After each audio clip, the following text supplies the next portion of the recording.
Hace un rato que no había escuchado esa canción y cómo me encanta, pero les voy a decir que sentí un lindo presencia del Espíritu Santo aquí como no lo he sentido por un buen tiempo.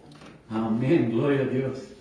Quiero que canten esa canción al terminar el sermón y si quieren cantar más también. Amén. Wow, qué lindo es cuando se congrega el pueblo de Dios. Amén. Se siente aquí el amor, se siente aquí el gozo, se siente aquí esa paz que solamente podemos tener en Cristo. Amén.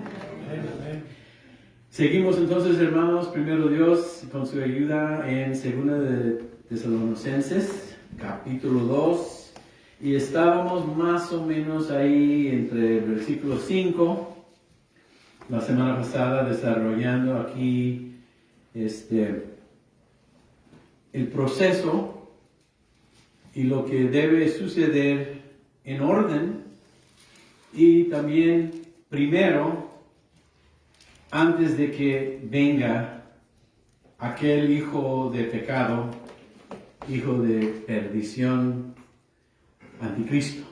¿Recuerdan, hermanos, que habíamos platicado sobre eso? Pablo aquí escribe acerca de ese día del rapto, que no vendrá a menos que primero venga la apostasía y después el anticristo será revelado. Es lo que hemos aprendido hasta ahorita.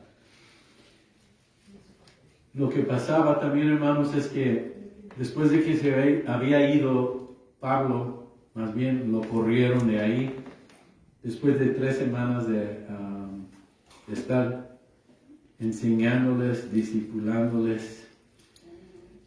Cuando se fue, entraron falsos maestros, supuestamente una carta estaba circulando y decía a esta iglesia que estaban sufriendo la persecución, que estaban en momentos difíciles, posiblemente que ya habían muerto algunos por su fe, que estaban ellos en la tribulación, la gran tribulación, que estaban ellos experimentando la ira de Dios, y Pablo tiene que decirles, no es cierto, no ha llegado todavía ese evento, porque primero tienen que suceder estas cosas. Entonces vamos a empezar con el versículo 5, hermanos, si quieren poner de pie.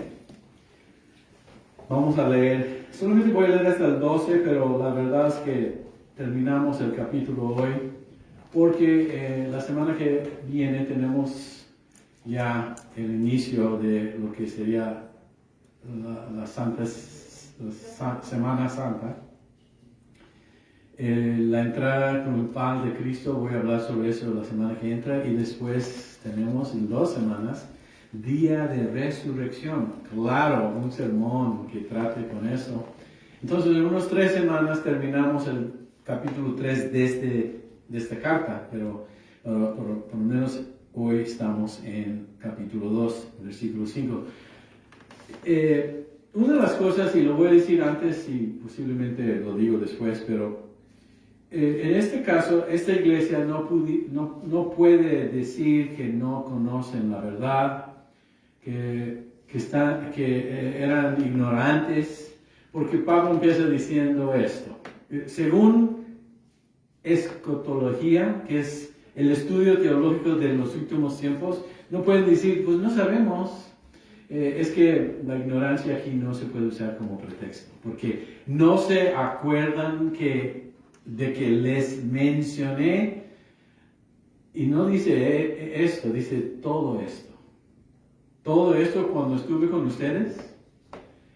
El versículo 6 dice, y ustedes saben. Entonces, bueno, hermano, no es que no saben. Algo sucedió. Alguien trajo confusión. Algo pasó en el cual una carta supuestamente estaba circulando en el cual trataba de engañarlos por intereses personales. Entonces, y ustedes saben, Y yo lo diré igual por ustedes, hermanos, iglesia de Crosspoint. Cuando se trata de la palabra de Dios, ustedes saben estas cosas. Amén. ¿Y qué es lo que lo detiene? Porque solo puede darse a conocer cuando le llegue su momento. Está hablando de anticristo. Y versículo 7. Y pues esa anarquía, o se puede decir aquí, ese espíritu de anticristo, ya está en marcha en forma secreta y permanecerá secreta hasta que el que la detiene se quite de medio. Entonces, el hombre de anarquía será dado a conocer. Pero el Señor Jesús lo matará con el soplo de su boca y lo destruirá con el esplendor de su venida. Ese hombre vendrá a hacer la obra de Satanás con poder, señales y milagros falsos. Se valdrá de toda clase de mentiras malignas para engañar a los que van rumbo a la destrucción, porque se niega a amar y aceptar la verdad que los salvaría. Por lo tanto, Dios hará que ellos sean engañados en gran manera y creerán esas mentiras. Entonces serán condenados por deleitarse en la maldad en lugar de creer en la verdad. Amén. Vamos en cuanto a nosotros no podemos más que agradecerle a Dios por ustedes, queridos hermanos amados por el Señor. Vamos a orar por el sermón, hermanos. Padre Celestial, una vez más te damos las gracias por este tiempo en tu palabra, Señor. Y creemos que es tu palabra. Y por eso, Señor, queremos pedir tu ayuda para que podamos poner atención y poder aprender, y no solamente aprender y tener nueva información, pero que todo lo que escuchemos sea para tu honra y gloria en la manera que vivimos y en la esperanza que tenemos. Te pedimos, Señor, tu ayuda a través del Espíritu Santo aquí entre nosotros, y lo pedimos, Señor, todo en el nombre de Cristo Jesús. Amén. Al ver el versículo 5, ya les expliqué que no podemos decir que es la ignorancia y por eso estamos confundidos. No estamos confundidos, pero sí existe, y no sé si se dan cuenta, que esta iglesia está experimentando ya la presencia del anticristo o de el espíritu de anticristo. Porque ¿qué están tratando de hacer? Engañarles o engañarlos. Y se acuerdan que les mencioné todo esto cuando estuve con ustedes. Hermanos, hay que poner atención cuando estamos aprendiendo, cuando estamos en la palabra de Dios, porque, ni una letra falta y ni una letra se ha añadido. Es exactamente lo que el Señor quiere que sepamos. No quiere que sepamos menos, pero tampoco quiere que sepamos más. Nada más lo que nos da. Amén. Entonces, en el versículo 6 hay algo que quiero mencionar. Ustedes saben qué es lo que lo detiene. Esa palabra detiene es muy importante para nuestro sermón de hoy. ¿Qué es lo que lo detiene? Porque solo puede darse a conocer cuando le llegue su momento. Es decir, que hay un momento que va a venir. Esa persona conocida como el anticristo. Pero hasta ese momento hay algo que lo detiene. El versículo 7 también nos menciona este concepto. Son 2 veces en 2 versículos. Y cuando se dice 2 conceptos o conocemos 2 temas enseguida, el versículo y después el siguiente, es como que Pablo y el Espíritu Santo están tratando de decirnos, pon atención. Y dice, pues esa anarquía, ese espíritu de anticristo, ya está en marcha, es decir, que ya está en el mundo. Ya está aquí el espíritu del anticristo. En forma secreta, es que Satanás opera en lo oculto. Si aparecía Satanás como lo vemos en caricaturas, un hombrecito ahí rojo con cuernos y con cola, yo creo que corremos.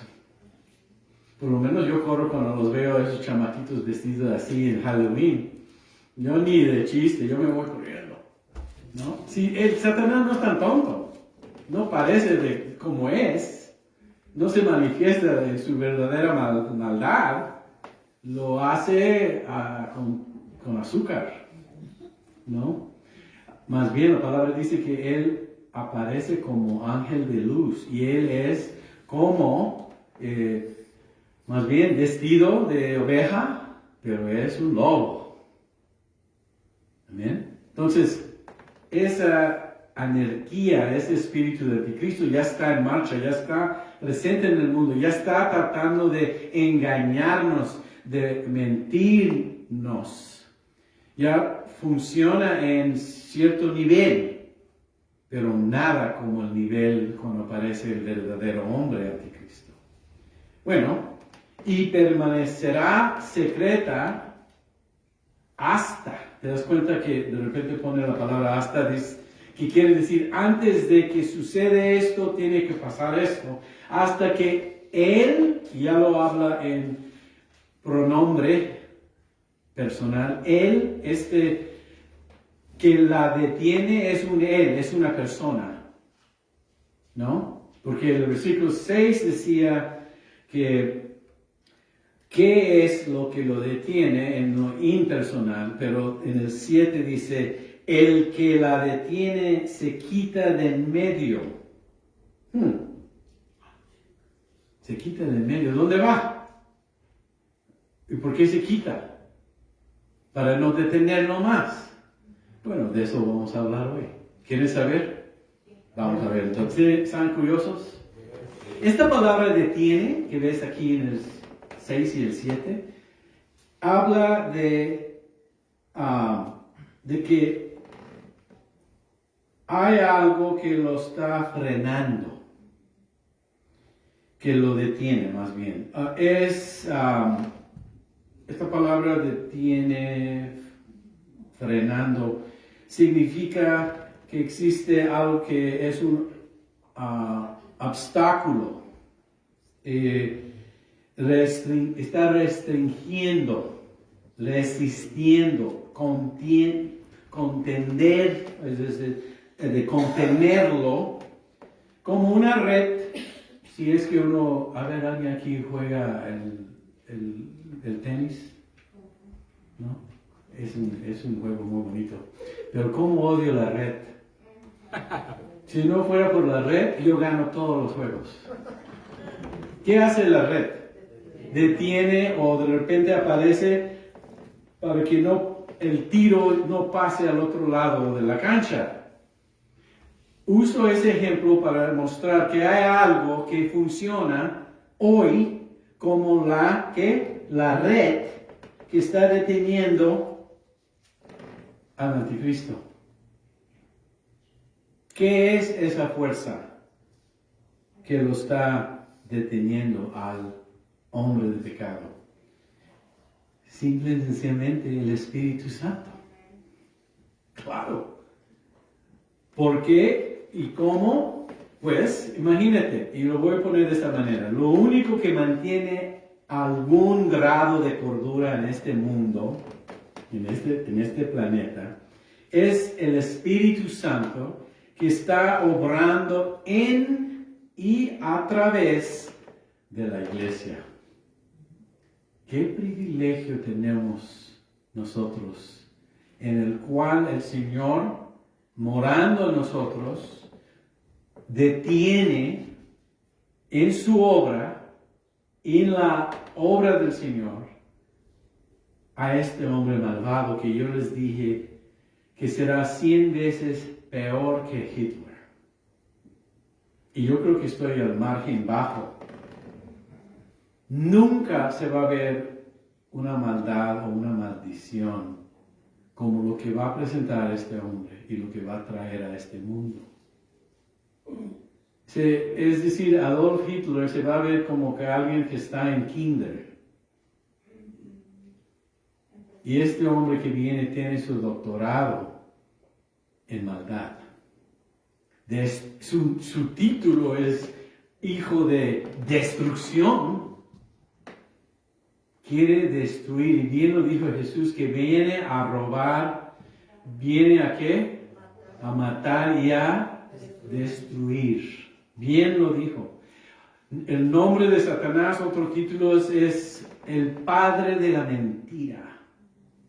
Y a través de esas mentiras y a través de ese espíritu de destrucción va a hacer cosas que jamás nos imaginamos capaz de un hombre. Pero no es un hombre en sí, aún siendo hombre, va a ser poseído por Satanás.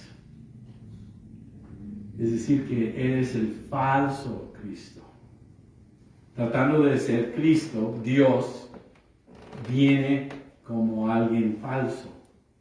Y hace lo opuesto de Cristo. Y te das cuenta como cristiano que nuestra lucha siempre es contra el pecado, contra el mundo que no conoce a Dios y contra Satanás. Y siempre se siente como cristiano que hay esa maldad en la cual nosotros tenemos que con quién pelear, con quién combatir.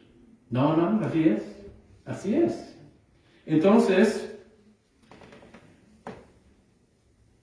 el que lo detiene es el Espíritu Santo que está trabajando en y a través de la iglesia.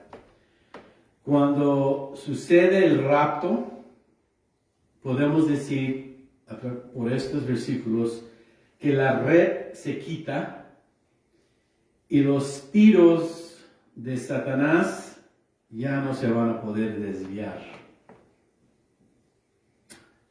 La presencia entonces muy especial del Espíritu Santo, en el cual mora entre nosotros los santos. Los santos significan los apartados, la iglesia, los llamados fuera del mundo. Esta presencia del Espíritu Santo va a terminar abruptamente en el mundo, igual como comenzó abruptamente en día de Pentecostés. ¿Recuerdan?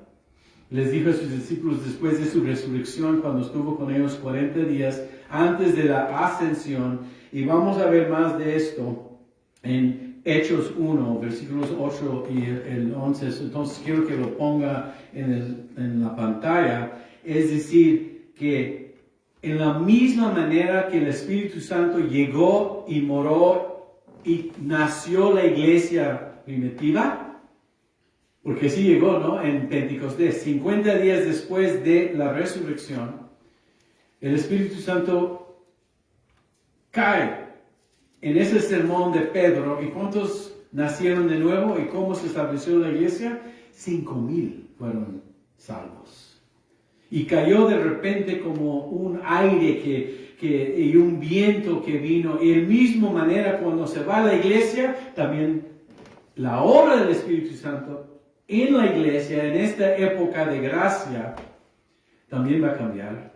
Y se va a enfocar más entonces en los últimos años que quedan de 7 en la gran tribulación, y con el propósito de derramar su ira sobre el mundo que lo ha rechazado, y aún también funcionaría el Espíritu Santo con el propósito de salvar a Israel, que todavía no han reconocido su Mesías. Y lo harán, como dice Zacarías, mirando hacia arriba, van a dar cuenta de aquel que han herido, y van a llorar y arrepentirse en un redimimiento nacional. Es el propósito de Dios de la gran tribulación, es de poner a Israel de rodillas. Pero antes, la obra y la misión de la iglesia empieza en Hechos 1:8.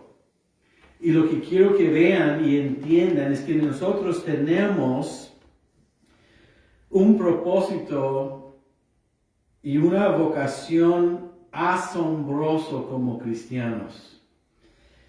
Nuestro llamado está, lo puedo decir, fuera de este mundo. El mundo no lo entiende, pero viene de aquel que vive fuera de este mundo para que tengamos una influencia en este mundo, apoderado del Espíritu Santo, el cual obra no se puede cumplir sin el Espíritu Santo. Y nosotros entonces llegamos a entender qué importante somos, es decir, la iglesia, y qué privilegio tenemos como cristianos. ¿Saben quiénes son? Hijos del Rey. Entonces, una vez que el cuerpo de Cristo haya sido arrebatado al cielo, el anarquista, usando la versión que estoy leyendo, ya no será retenido, sino será librado para causar destrucción y maldad nunca visto en el mundo. Pero mientras, tú y yo servimos para detenerlo. Nunca he visto mi posición como pastor en esta luz, y qué privilegio. Y cómo le pido ayuda a Dios. Porque todos tenemos que entender cuánto dependemos de Él.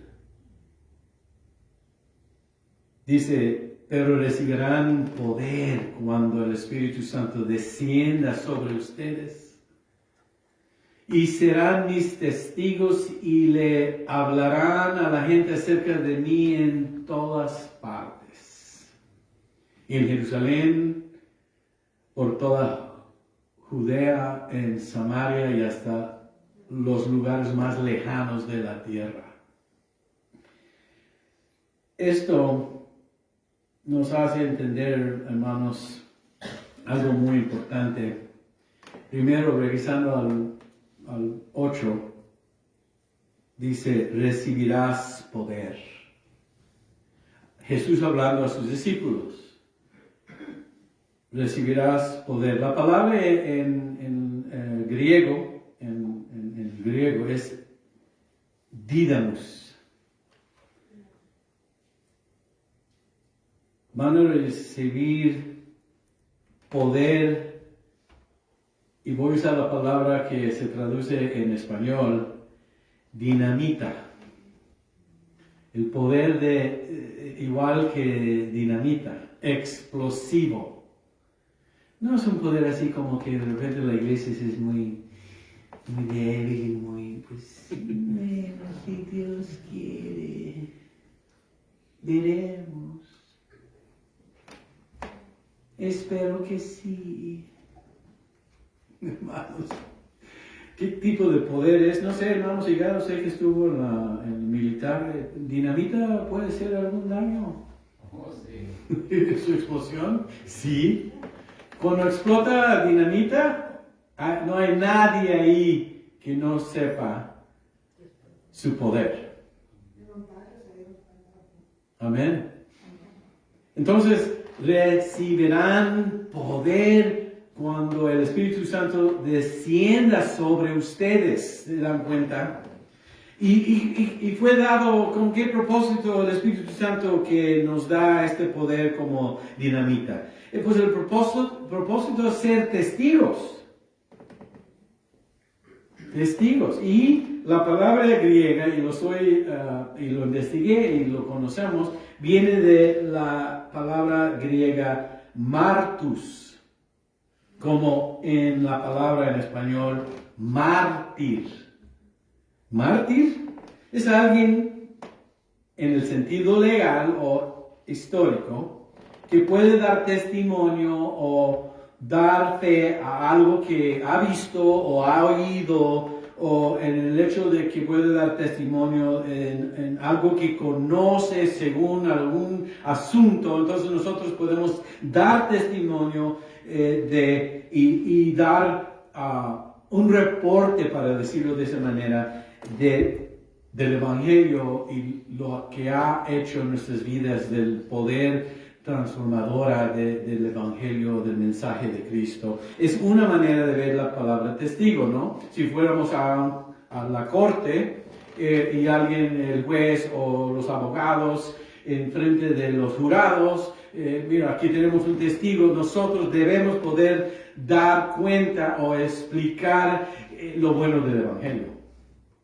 y de Cristo y lo que ha hecho en nuestras vidas. Pero no es solamente la única definición o lo único que significa mártir. Lo sabemos muy bien. Lo voy a hacer lo voy a compartir como si fuera una analogía. Es alguien que después y en su ejemplo de vida ha mostrado la fuerza y la autenticidad de su fe en Cristo al sufrir la muerte por causa de Cristo. Y en este caso ya no es analogía, es literal. Es decir, cuando Cristo nos dice, tomen su cruz y síganme, la cruz, ¿qué significa? Muerte. Muy bien lo entendieron aquellos en esa época de los romanos, qué significaba la cruz. Muerto a nuestro deseo, muerto al pecado para vivir nueva vida en Cristo y vivir sus propósitos y cumplir con sus mandamientos y obedecerlo.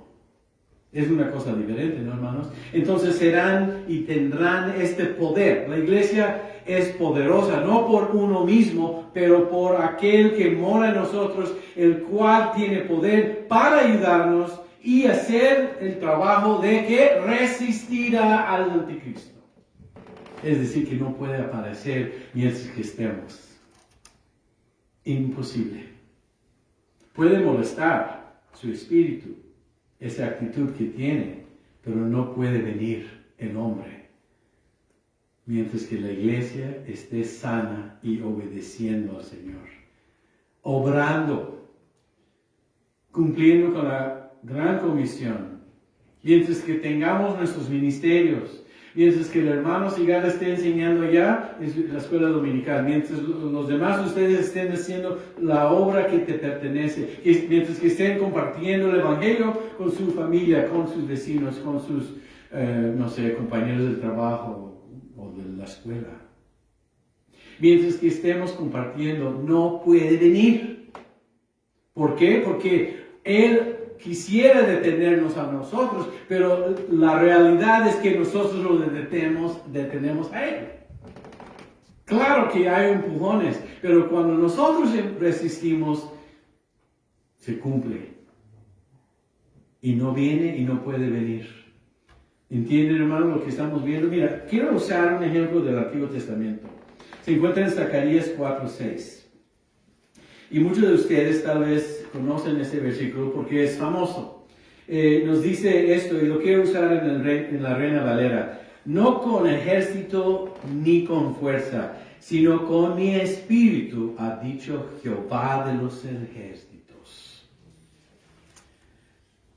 No con ejército ni con fuerza, sino con el espíritu. ¿Lo conocen? No con qué, ¿cómo? ¿No? ¿Lo han escuchado, hermanos, si habla alguien?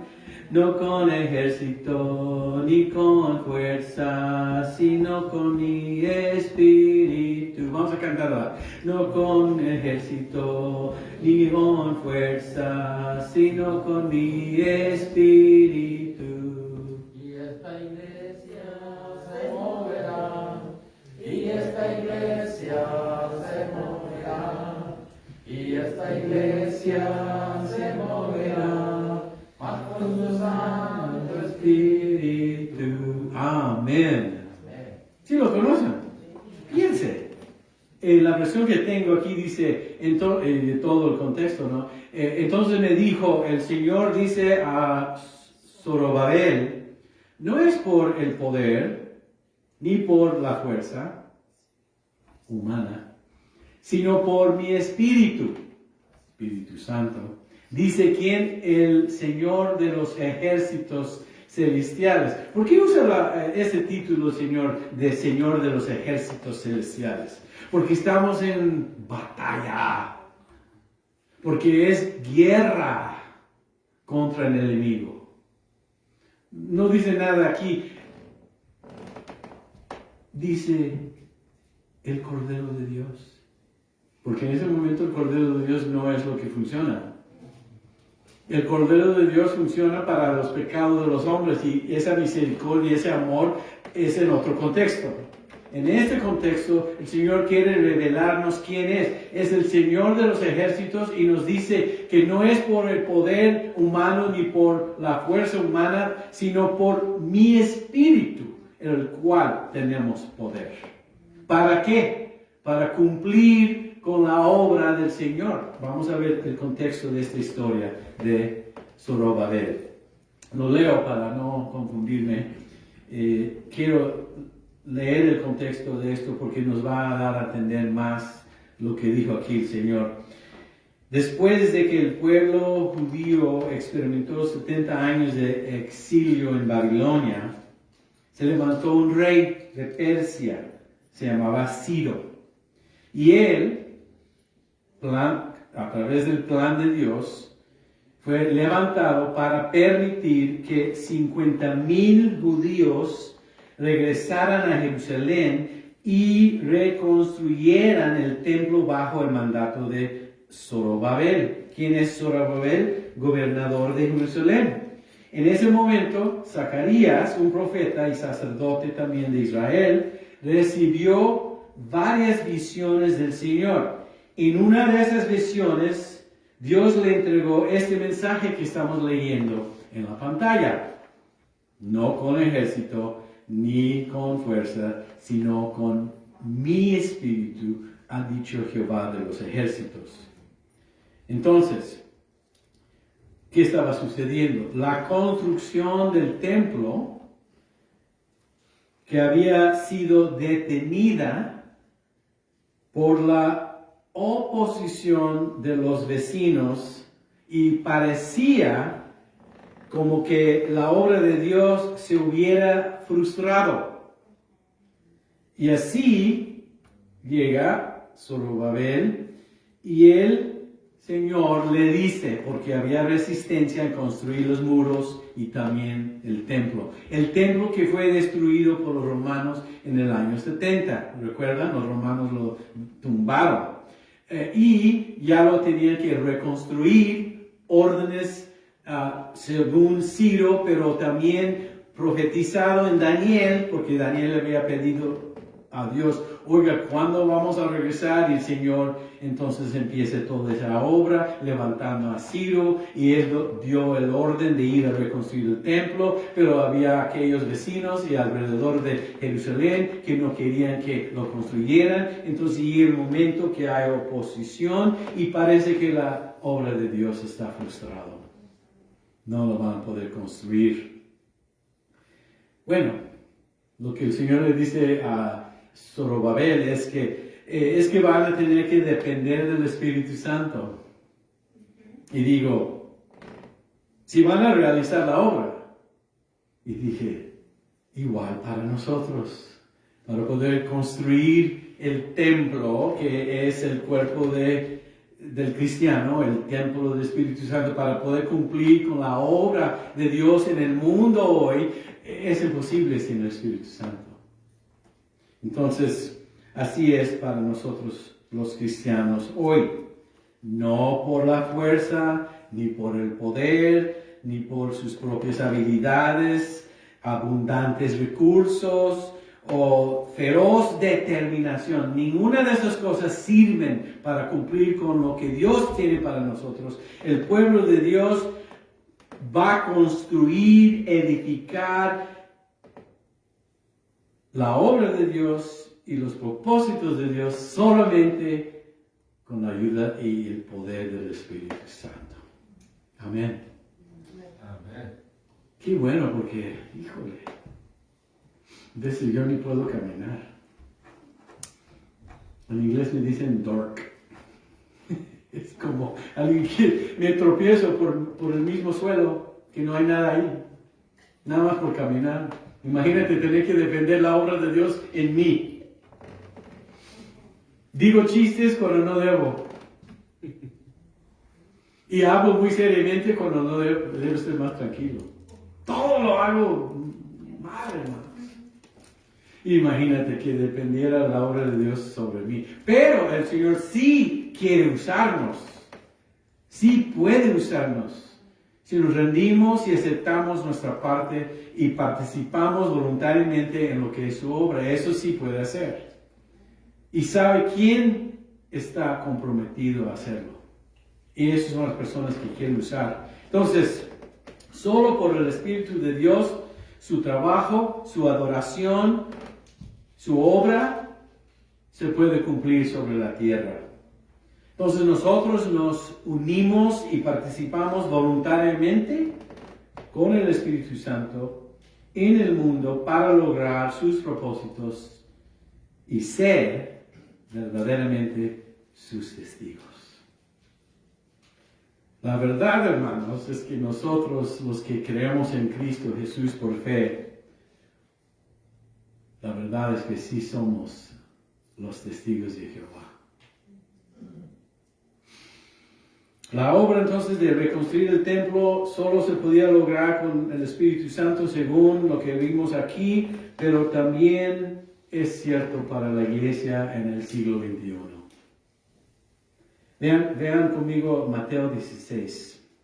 En otra ocasión hay una conversación que tiene Jesús con sus discípulos y Pedro hace una declaración acerca de Jesús. Nos dice esto, en el versículo 13. Cuando Jesús llegó a la región de Cesarea de Filipo, está en el norte de Israel, estaba solo con sus discípulos, no había mucha gente en esa ocasión. Es decir, Jesús les preguntó a sus discípulos, y yo lo digo y menciono esto como la pregunta más importante que se podía haber hecho. Y lo hace seguramente Jesús. ¿Quién dice la gente que es el Hijo del Hombre? Bueno, los discípulos contestaron en el siguiente versículo, el versículo 14, no sé si lo tienen. Verse 14, Eric? Yeah. Ellos contestaron. Algunos dicen Juan el Bautista, otros dicen Elías y otros dicen Jeremías o algún otro profeta. Por lo menos ponen Jesús a nivel de profeta. La gente. Esa es la respuesta de la gente porque Jesús preguntó, ¿quién dice la gente que es el Hijo del Hombre? Bueno, la gente puede decir lo que quiera, ¿verdad? Y hemos escuchado como cristianos cuando compartimos todo tipo de opinión de quién es Cristo, ¿no? Hasta algunos niegan que existió. La historia dice otra cosa. No solamente la Biblia, los historianos, así se dice. Los historianos, los que escriben la historia. Historiadores, esos cuates y cuatas. Y los libros están escritos. Entonces, bueno, todo tipo de cosas puede decir alguien de Cristo y no lo saben porque lo comparan y lo ponen a nivel de otro profeta. Y esos son grandes profetas. Nadie está diciendo que Elías y Jeremías y otros profetas no son importantes y significantes en la historia de la iglesia y la obra de Dios entre nosotros. Pero no se puede comparar con Cristo, el Hijo de Dios. Entonces sigue diciendo esto Jesús. Y es una muy buena pregunta en el versículo 15. Entonces les preguntó, ¿a quién? A sus discípulos. Y fíjate que esto siempre se pone personal. Las enseñanzas de Cristo, la palabra de Dios, aunque puedes estar escuchado por una congregación, un grupo colectivo, siempre es personal. Cuando uno viene a la iglesia, yo lo estoy predicando en lo personal. Dios primero trató conmigo en este sermón. Yo ya lo comunico y es entre todos, pero siempre debe caer sobre tus oídos en lo personal, porque vas a tener que dar una respuesta personal y la salvación siempre es personal. Puede ser que muchos se salvan como vimos en día de Pentecostés, pero cada uno tuvo la responsabilidad de contestar. Y la pregunta es, ¿quién de ustedes, quién dicen que soy? Yo. Simón, siempre que el primero en responder es aquel que siempre mete la pata, pero bueno, en esta ocasión lo hizo bien. ¿Qué dice? Tú eres el Mesías, el Cristo, el ungido, el escogido, el Hijo del Dios viviente. Wow. Esa respuesta salva. Se llama la declaración de fe. Porque él reconoce quién es Jesús. Y al reconocer quién es Jesús, reconoce quién es él. Pecador en necesidad de un Salvador. Entonces Jesús le dice lo siguiente. Bendito eres. El que puede dar la respuesta que dijo Pedro, bendito es. Más bien, salvo es. Dice, bendito eres Simón, hijo de Juan, porque fíjense la obra del Espíritu Santo aquí. Fíjate cómo es necesario la presencia del Espíritu Santo para poder dar esa respuesta. Dice, porque mi Padre que está en el cielo te lo ha revelado. Claro, con la ayuda del Espíritu Santo funcionan en conjunto. Padre, Hijo y el Espíritu Santo, en nuestra salvación.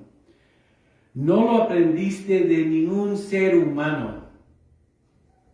No puedes llegar a esta conclusión en tu humanidad porque vives en la condición pecaminosa. Estamos perdidos en el pecado, la condición pecaminosa. Entonces, sigue Jesús y dice lo siguiente, que todo esto tiene que ver con lo que estaba enseñando yo antes de el que lo detiene al anticristo. Es el Espíritu Santo obrando a través y en la iglesia. Ahora te digo que tú eres Pedro, que significa roca, y sobre esta roca, la roca es la declaración. No Pedro. Pedro no es ninguna roca de nada. Porque cada vez que lo vemos, niega al Señor esa noche que fue crucificado, cuando se acerca una muchacha y le dice, ¿que no eres un Galileo? No, yo no sé. No. Y lo negó 3 veces. Y sabemos que varias veces Jesús metió la pata. Es humano. No es la humanidad de Pedro que se lo reveló, es el Padre en el cielo que se lo reveló, Él lo reconoció y Él lo declara. Así es para todos en lo personal. Tú eres Pedro, esa roca, la roca siendo la declaración. Y sobre esa roca, esa declaración de quién soy yo, porque esa fue la pregunta, edificaré mi iglesia.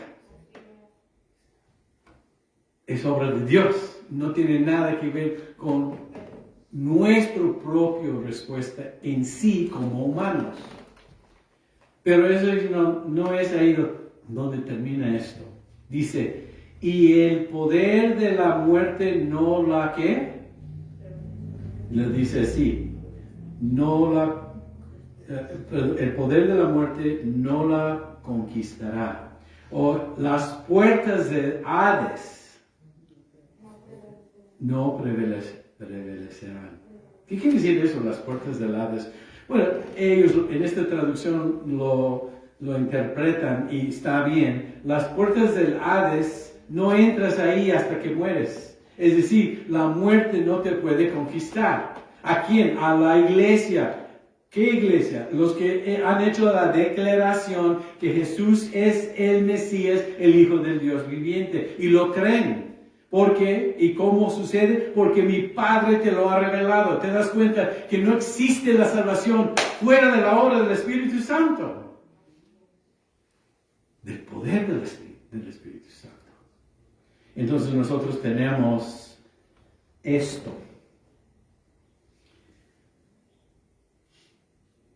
las llaves, si seguimos en el versículo 19, no sé si todo lo tienen ahí. Y te daré las llaves del reino del cielo. Todo lo que prohíbas en la tierra será prohibido y en el cielo, y todo lo que permitas en la tierra será permitido en el cielo. ¿Y esto qué quiere decir? Fíjense que no solamente no puede conquistarnos la muerte, nunca vamos a entrar a las puertas del Hades, porque ese lugar está reservado para los espíritus de los muertos que no aceptaron a Cristo. Porque sabemos bien que ausencia del cuerpo para el cristiano significa presencia con el Señor. Entonces esto quiere decirnos que el poder del pecado, la muerte, no puede conquistar al cristiano. Y si la muerte no nos puede conquistar, ¿qué nos puede conquistar? Ni anticristo, ni el diablo, ni nadie, ni nada. Tiene más sentido entonces lo que dice Pablo de que hasta lo que lo detiene sea movido, no puede venir anticristo. ¿Por qué? Porque estamos empoderados para cumplir la obra de Dios del Espíritu Santo. Y tenemos las llaves. ¿Qué es eso?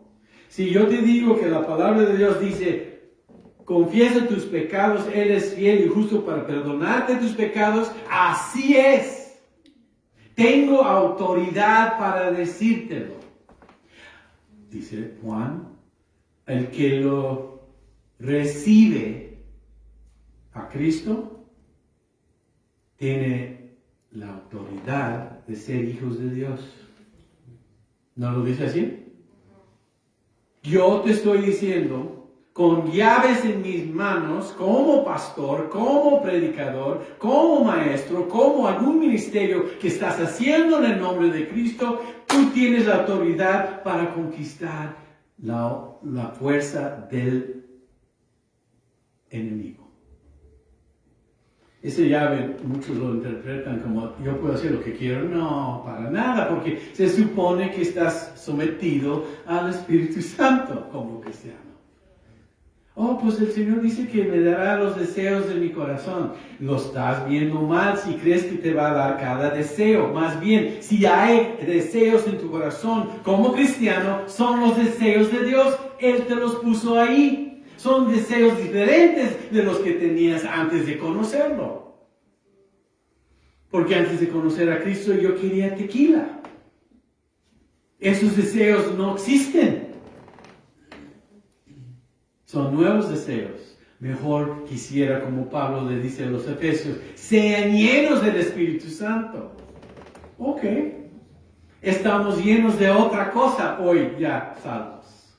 Amén. Entonces, lo digo por esta razón. No hay nada, no hay nadie que puede conquistarnos, porque nosotros somos la iglesia que está edificada en la roca, y la roca es la declaración de quién es la roca, Cristo Jesús.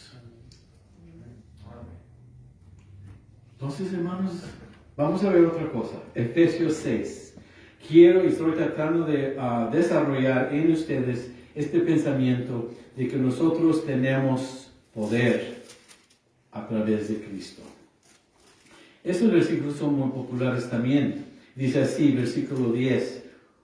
Una palabra final. Sean fuertes en el Señor y en su gran poder. Mira, Pablo no es un tonto. A esta iglesia de Éfeso les dice, sean fuertes. ¿Cómo?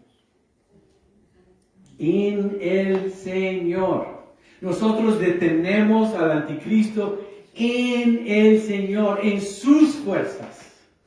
¿Qué influencia tenemos entonces? Qué importante es la iglesia en el mundo entonces. Y ustedes, qué privilegio. ¿Saben quién son?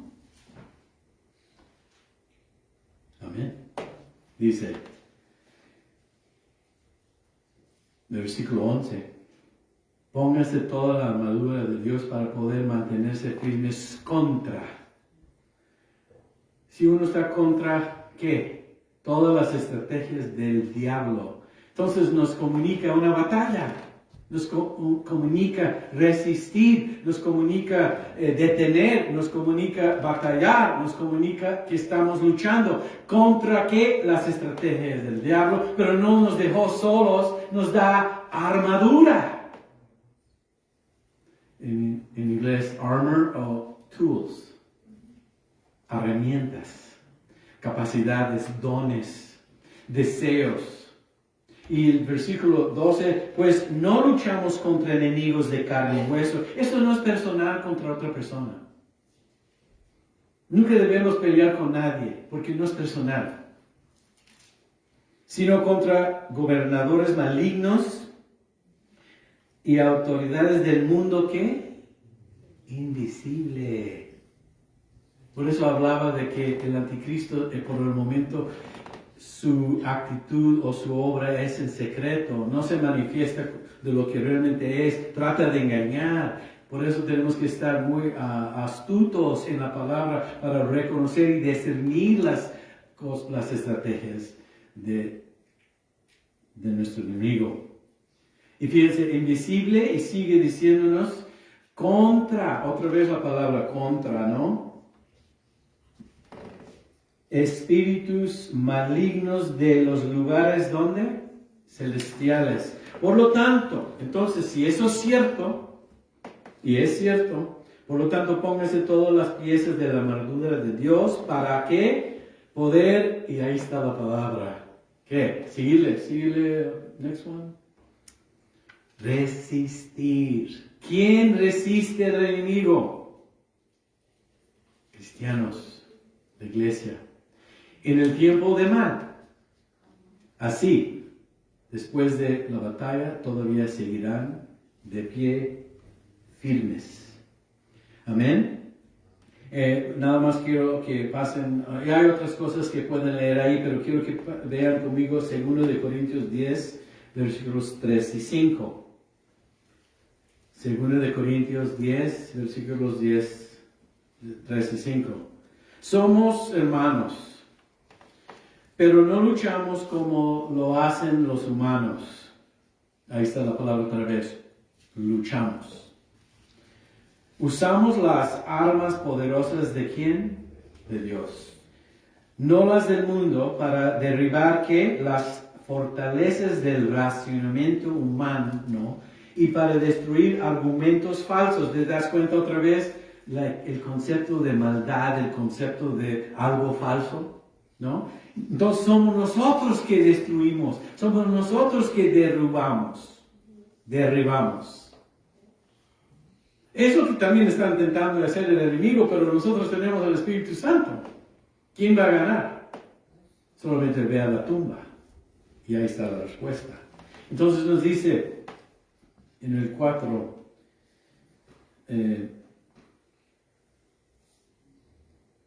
usamos las armas poderosas de Dios, no las del mundo, para derribar las fortalezas del racionamiento humano y para destruir argumentos falsos. Destruimos todo obstáculo, porque somos obstáculo, destruimos obstáculos. ¿Obstáculos de quién? Del enemigo. ¿Y qué más?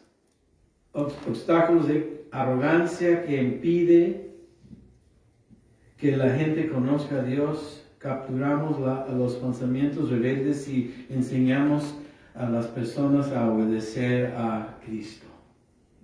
Pues yo creo que, hermanos, con estas citas podemos llegar entonces a entender qué es lo que le detiene al anticristo. La iglesia en donde mora el Espíritu Santo. Felicidades, hermanos. En serio, felicidades. Ya saben quién eres, qué somos. Una fuerza en este mundo para el bien y para el Evangelio de Cristo.